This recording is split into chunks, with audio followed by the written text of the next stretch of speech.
welcome back. This is video 2 in our series about Noah.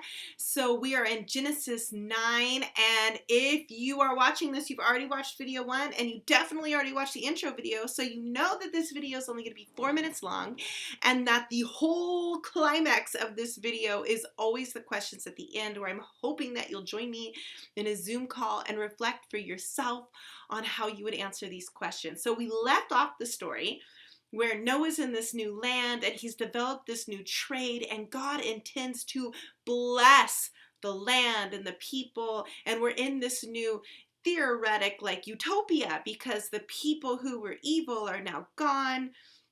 This doesn't last long, as you're about to find out, because Noah, tending the vineyard, drinks some wine, says verse 21, and ends up getting blackout drunk. So here's the thing I want to say at the top. I'm not shaming anybody here who's ever been blackout drunk. This is not about shame. It's about how interesting it is that the writer of this story is clearly doing some fantastic PR for Noah. Because if Noah had only drank some wine, how did Noah end up unconscious and totally naked?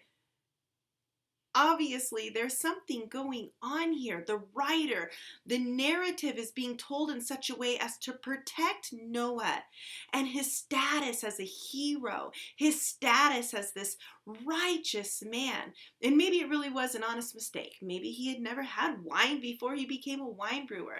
But either way, what I notice is that in this story, the responsibility for Noah's drunkenness and his inability to recognize the state he's in or his condition doesn't fall to him. The responsibility becomes somebody else's. And when I hear that story, I'm wondering, are you like the somebody else who notices the person in a position of power who was naturally gifted some kind of abundance that has then been indulged in a way that has compromised or complicated your life? Or maybe you're that person like Noah. You didn't mean to, or maybe you did, but either way you stumbled into this situation where things were complicated and you had the power to not hold yourself accountable. And so we have this whole victim blaming, shifting thing happening. That's where we're at in this story. There's no part of this story where the person who got drunk is ever asked to take responsibility. And instead, it is the sons of Noah who end up being the main players in this story. So the sons of Noah, this kid Ham, notices that his dad is blacked out, drunk, naked in the tent. Now, we don't know why and how he comes to discover his dad naked in the tent. And some people have theorized that it might be sketchy. And we'll talk about that in the next video.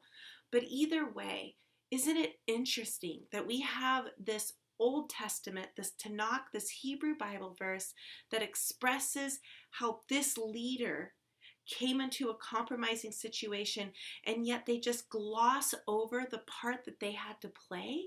It's just some wine. It's just this thing. And so what I want to ask you is, have you observed that in your life?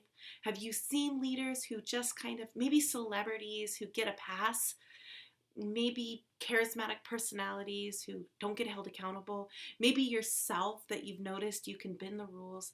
I want to talk about that in our next Zoom. See you there.